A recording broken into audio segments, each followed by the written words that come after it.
Good morning. My name is Lee Washington, Manatee County's Veteran Service Officer. This morning we were happy to have MET on board, allowing you the access to the Veteran Service Office here in Manatee County. We're standing in the reception area where we meet all of our clients and then bring them back for one-on-one counseling.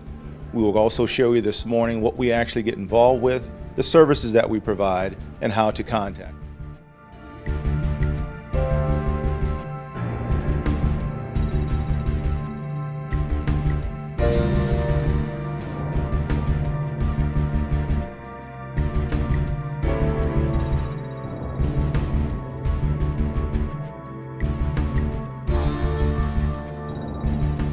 So we're sitting with Jack Ruark, one of his customers. Jack has been with us now a little bit over a year. He is a retired gunnery sergeant from the United States Marine Corps. Jack, share with us what's been your experience here while being a veteran service counselor here in Manatee County.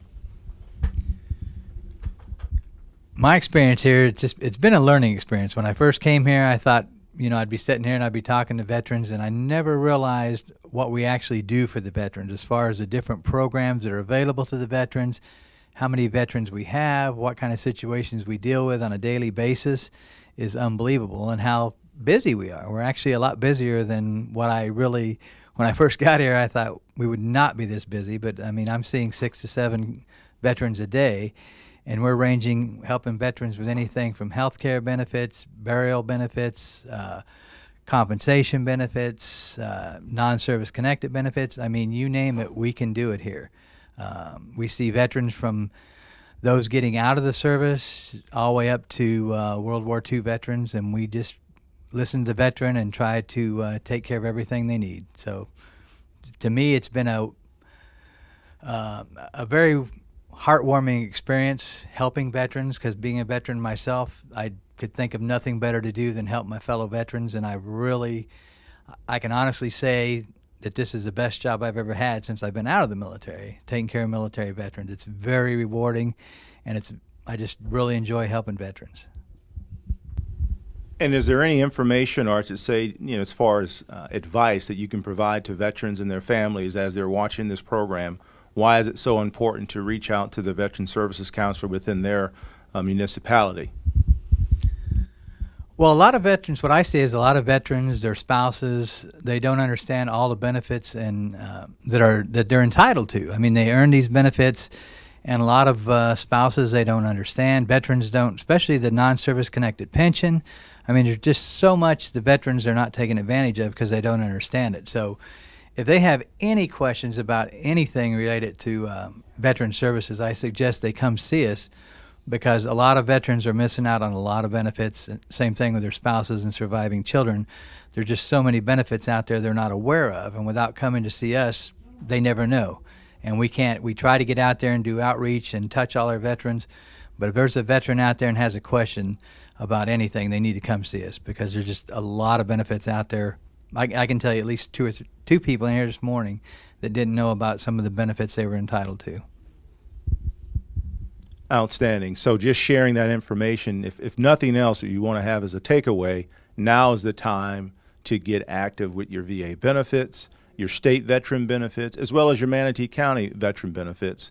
If you're just not sure what they are, now is the time to ask those questions, to submit that documentation, to get proof of your service, and also as well as proof of any injuries that you may have had. Now, keeping in mind what Jack does here in the office as a veteran service counselor, he is also in the Island Library on Thursdays from 9 a.m. to noon, and we're just trying to ensure that all the veterans within our counties, to include their families, are aware that we're doing the best that we have in making sure that we have offices at different parts of the community so that they can come in and see us and talk about their needs.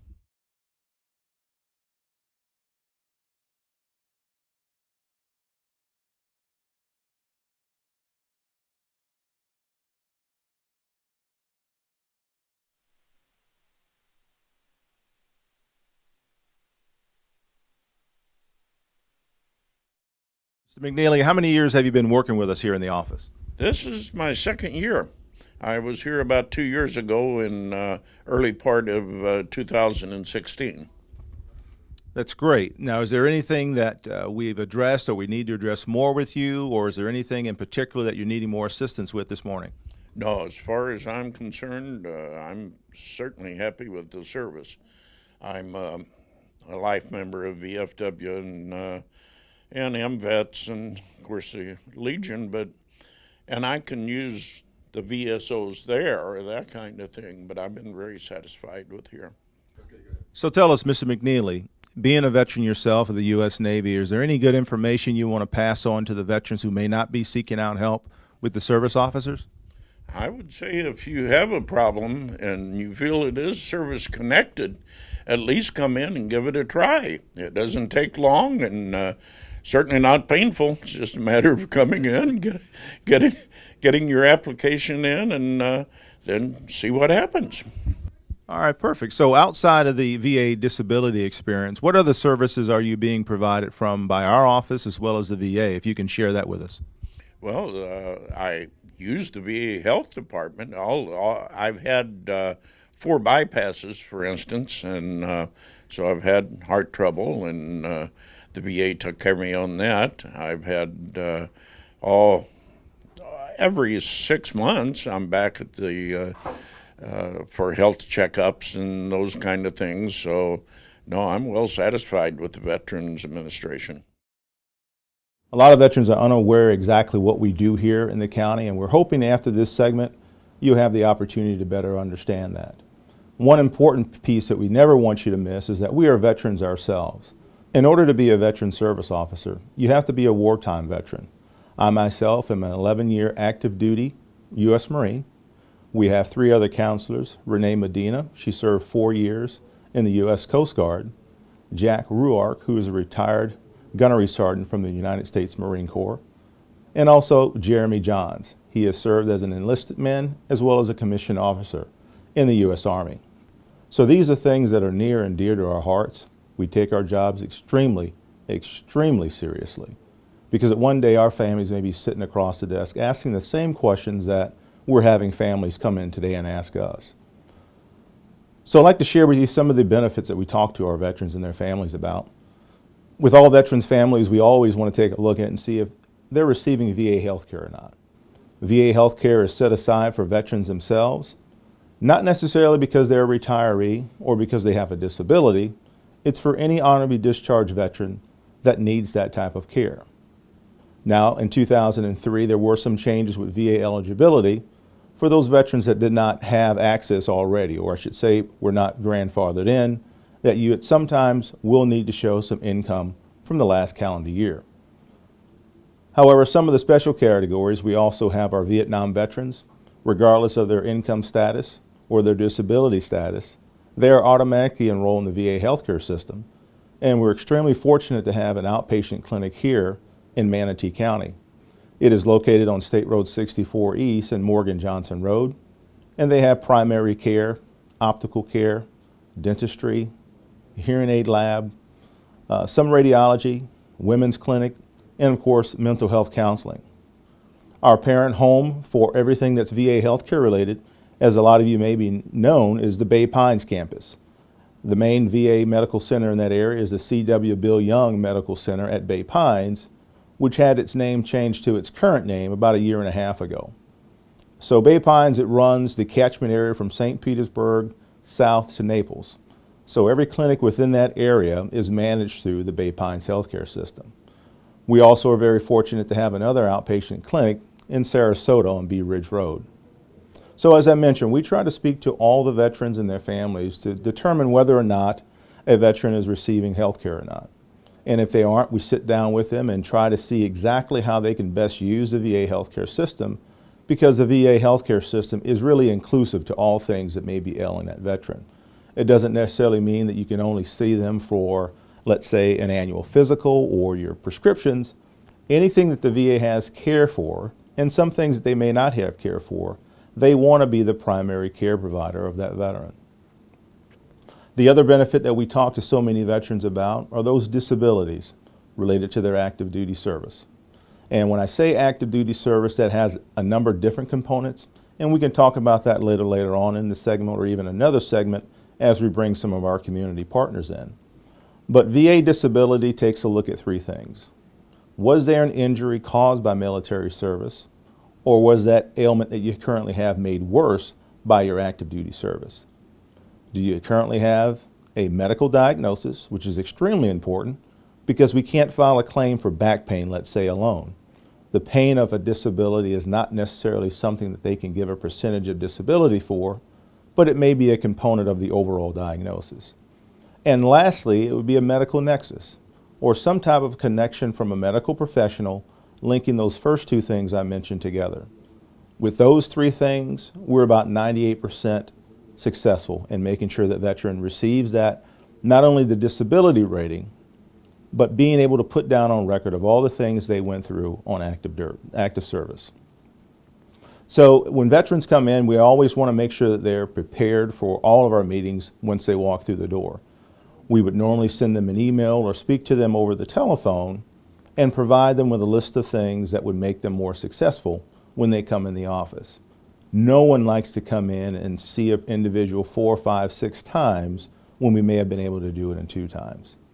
You know, obviously the veteran is very antsy. They want to get this paperwork in. They want to put down on record all the things that may have happened, but it's our responsibility as counselors to slow the process down.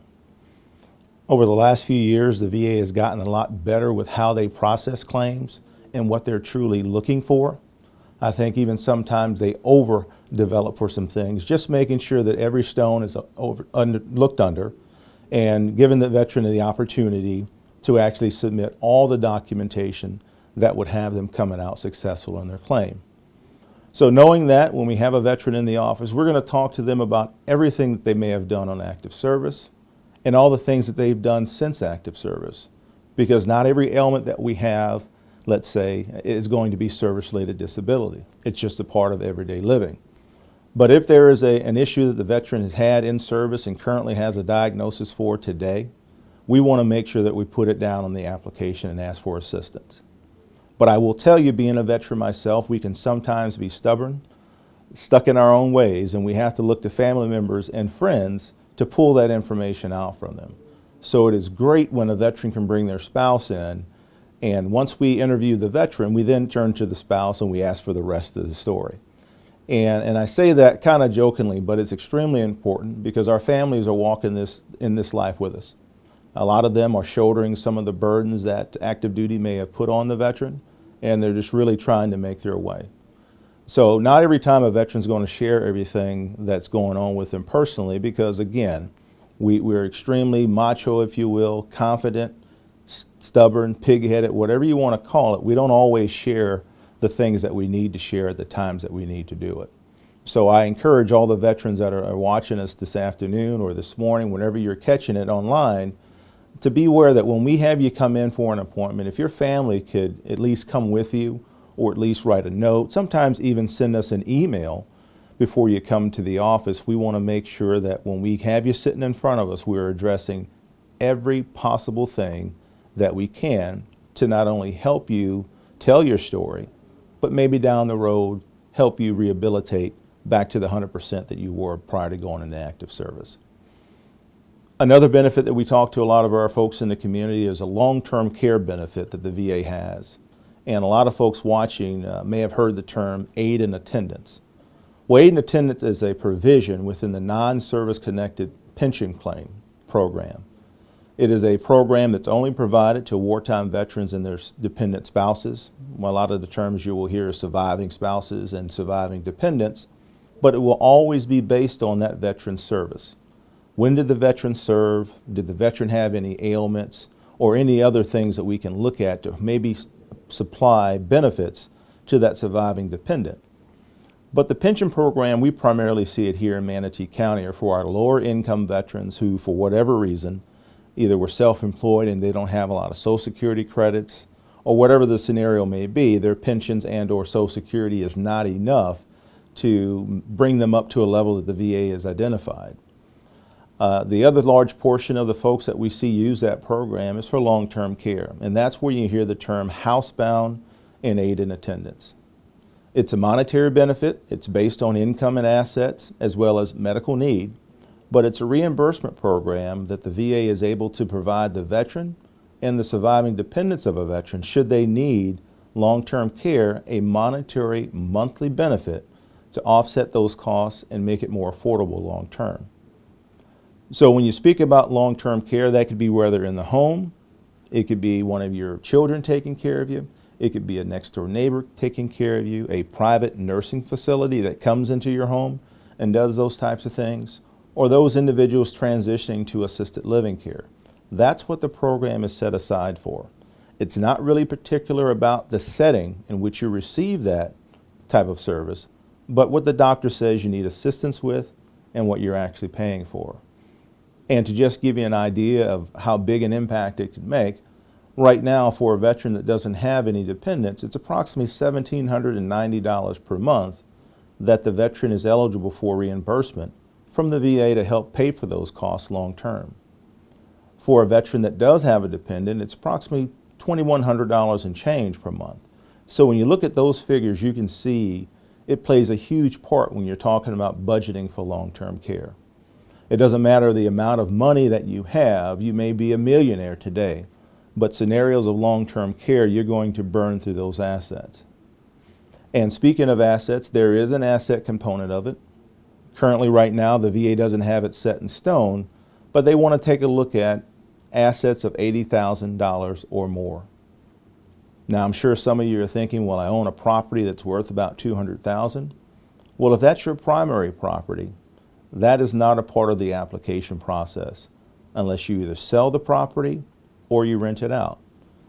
If that property sits vacant and you want your children to, let's say, when they come down to visit you, they can stay in the home or just keep it within the family, the VA is not concerned about the value of that primary home because it is still considered the veteran or the surviving dependent's primary home. Outside of that, the other qualifiers are pretty straightforward. As I mentioned, it's for wartime veterans, so that would be for a veteran who served in World War II, the Korean War, Vietnam, and all of our current conflicts. We actually have put together a packet for families to go over prior to them coming into the office so that they can identify all the qualifiers they may have in place. We are seeing a lot of our World War II veterans that are passing away, so we're also seeing now their surviving dependents come in for this benefit. Right now, a surviving spouse that has no other dependents in the home, it's approximately $1,176 per month as far as reimbursement. So again, that's a large amount of money that we're talking about when you're thinking of transitioning to assisted living or hiring someone come into your home to provide those activities of daily living assistance. And that would be, of course, the bathing, dressing, toileting, transferring from the bed to the chair and back again, but also providing what's called a secure environment. We're going to have some claimants that have a cognitive decline that cannot be left alone in the home or in the facility. They really need someone there making sure that they don't get out of the home and wander in the neighborhood and hurt themselves or someone else.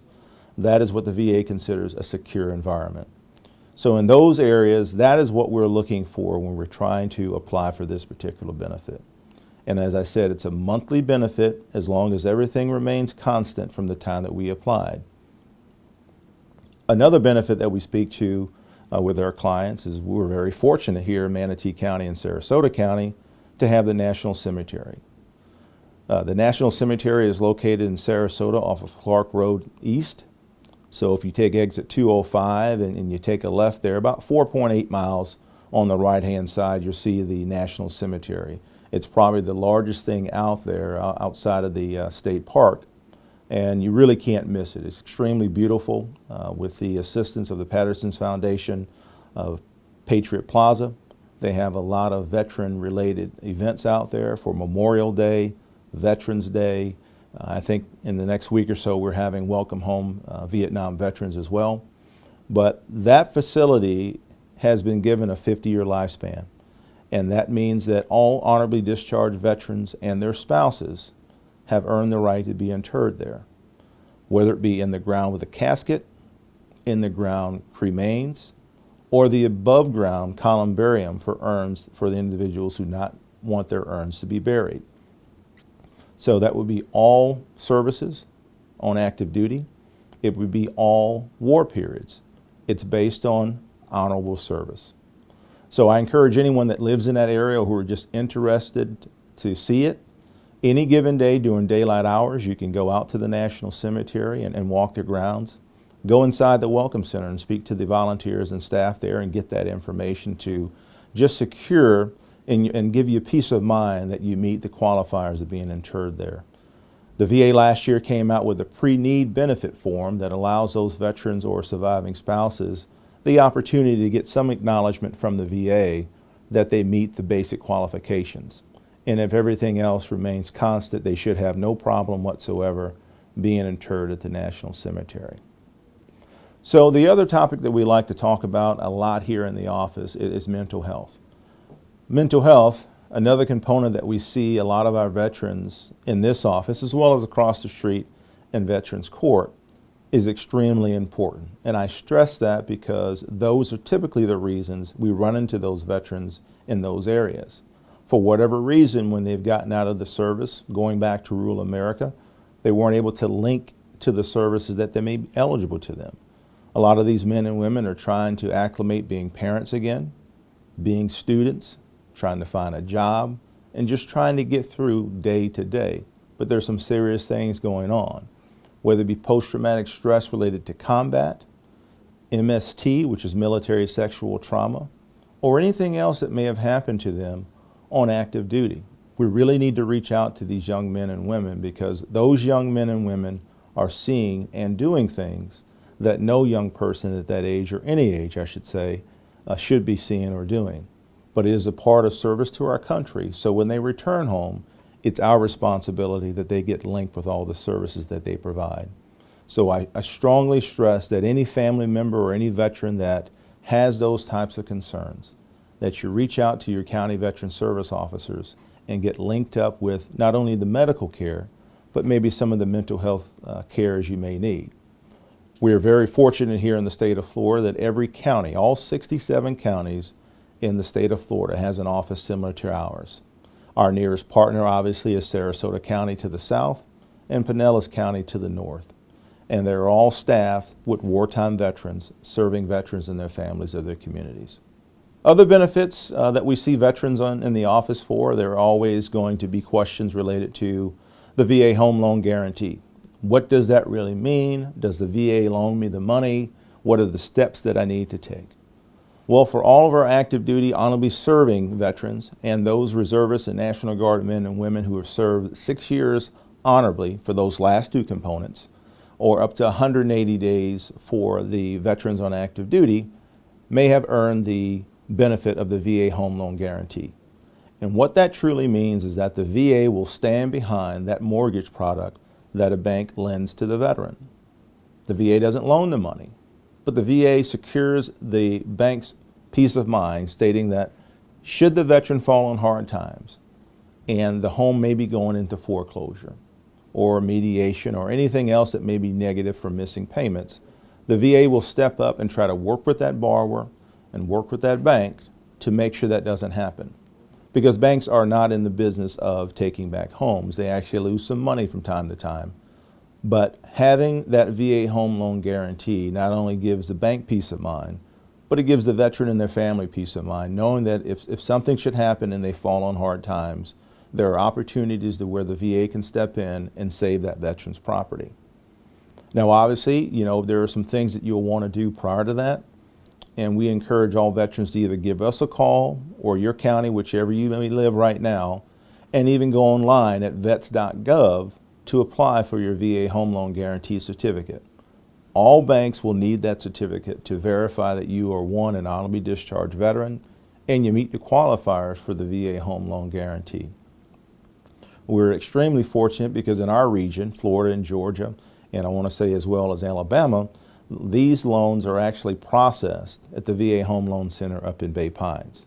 They have since changed. A lot of the guarantees in years past came from Atlanta, but a year and a half ago the VA went through some restructuring and we're very fortunate to have it here in our backyard.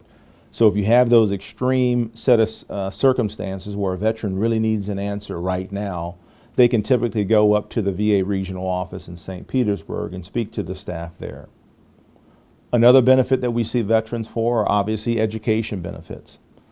Right now, the President signed into law a couple months ago the GI Bill for life, allowing veterans to use their GI Bill benefits the entire time period in which they live after active service. In years past, the Montgomery GI Bill, when I was in the military, was only good for 10 years after active duty service. The post 9/11 GI Bill came out with, and until this last change in the law, it was probably the best thing related to education benefits for our servicemen and women. It provided a monthly housing stipend. It paid for their books directly to the institution, so a veteran did not have to stress and try to budget their money of how they're going to live, how they're going to pay their bills, how they're going to focus on school, and oh, by the way, pay the tuition. The VA removed those barriers, and they were given a 15-year time period from the date of discharge. But now with the GI Bill for life, it's going to give a lot of veterans and their families that peace of mind knowing that they can afford post-secondary education for their children. We try to stress to veterans that the easiest way to apply for this benefit is to go to the va.gov site and click on education and submit your application. It would be the exact same thing if your benefits for whatever reason have transferred to your dependents, or if you're 100% permanently and discharged veteran and has also earned the right to send your spouse and your children through school under Chapter 35 benefits. It is so easy to go to vets.gov or va.gov and use those sites to put in your personal information, and in about 4 to 6 weeks receive a certificate letter stating that these are the things you are qualified to do with so many months of entitlement, and this is what the dollar amount is going to be that we will pay you as well as the school.